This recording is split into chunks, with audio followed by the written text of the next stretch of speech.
İdeyi Fransız devriminden yola çıkarak cevaplıyorum. Çünkü Fransız devriminin bir aşamasında ortaya çıkmıştır terör ve devletin organize olarak yaptığı bir eylemdir. O yüzden onu gene tercih ediyorum.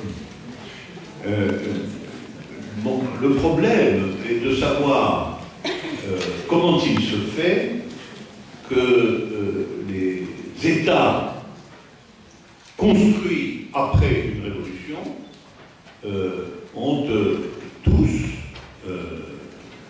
organisé cette forme de violence. Nasıl oluyor da bir devrimden sonra oluşan devletler yine bu organize bir şekilde yapılan şiddete, teröre başvuruyorlar. Benim için problem o. Voilà, donc je ne veux pas parler de la violence en général. Genel olarak şiddetten bahsetmiyorum çünkü. Je veux parler du problème précis de la violence organisée par les États post-révolution. Devrimlerden sonra ortaya çıkmış olan devletlerin kullandığı organize şiddetlerden bahsediyorum. Terör devletler. Buyurun. Efendim İstanbul'a hoş geldiler. Gelmeler sonra. Merhaba. Gerici güçlere karşı yeni bir oluşumun şart olduğunu söylediler. Peki bu dünyada gerici güçlere karşı bir oluşum yapılıyorsa, 1789 devrimini yapmış bir Fransa'nın akademisyeni olarak kendisi öncülük yapacaklar mı diye bir soru yöneltmek istiyorum. Teşekkür ederim. Vous avez parlé de devenir contre les forces réactionnaires. Et en tant que représentant académicien de pays où il y a eu la révolution, est-ce que vous prendriez part, même en tant que dans cette nouvelle lutte contre les forces réactionnaires?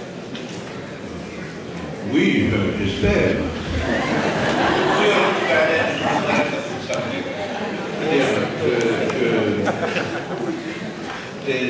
Vous savez, la question de la relation entre l'idée et l'action, la question de la relation entre l'idée et l'action, probablement la question philosophique la plus importante. Eylem ve düşünce arasındaki ilişki zaten en önemli felsefe konusudur. Et c'est de cela que j'ai parlé d'ailleurs. Zaten hep bundan söz ettim ben. Quel rapport y avait-il entre l'idée communiste et la violence révolutionnaire? Komünist düşünceyle devrimci şiddet arasında ne gibi bir ilişki olmuştur? Ondan bahsediyorum. Et nous devons, en tant que philosophes, nous devons être au cœur de cette question. Zaten felsefeci olarak bu sorunun bağrında olmalıyız. Et nous devons essayer, dans la pensée et dans l'action, de résoudre ce problème. Gerek düşüncede gerek eylemde bu sorunu zaten halletmek zorundayız. Parce que tant qu'il ne sera pas résolu, les idées contre-révolutionnaires domineront. Bu problem halledilmedikçe devrim karşıtı düşünceler hep egemen olacaklar. Donc, comme si c'était une Socrate, mais le mot humanisme aussi, vous en faites un grand usage. Ne faut-il pas aussi rendre l'humanisme à la bourgeoisie et chercher autre chose? Donc, qu'est-ce que vous pensez de la possibilité de notre lecture de la terreur, étant donné que le marxisme ne justifie pas le Le problème est que les justifications de la violence sont des justifications liées à la prise du pouvoir. Ce sont des justifications liées au moment insurrectionnel ou au moment militaire de la Révolution. Mais ça n'est pas une justification de la terreur en tant que moyen de construction de la nouvelle société.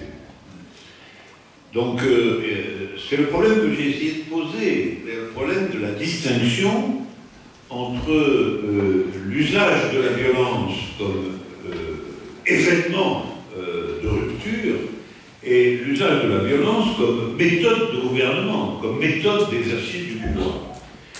Je rappelle que sur ce point, Marx, lui, proposait le dépérissement de l'État. Il ne proposait pas du tout le renforcement incessant du terrorisme d'État.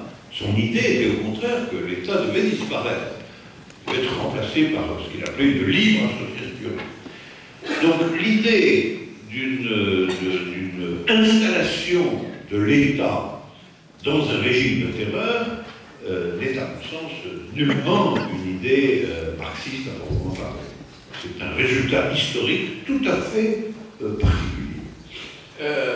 Meşru kılmalar söz konusu olduğunda, terörü meşru kılmalar Marksizmin içinden, bunların hep bir anda gerçekleştiğini söyledim. Zaten bütün konu buydu, konferansın konusu da buydu. Çünkü bir araç olarak terörizmi kullanmak vardır. Bir de devrimin belirli bir anında terörizme başvurma zorunluluğu vardır. Bence hiçbir zaman araç olarak kullanırken ile iktidara gelmiş bir terörizmi karıştırmamak lazımdır ve Marx zaten komünist düşüncesinde devletin bir terörist şiddetle güçleneceğini değil, ortadan kalkacağını söylüyordu. Ortadan kalkacağını söylemesi de şiddet terörizmi bir araç olduğu anda meşru kılmadığını gösterir. Kendisi özgür bir beraber olmayla kavramını kullanmıştır devletin yok olması için. Ben zaten bütün konferansımda bu ikili terör olduğunu gösterdim.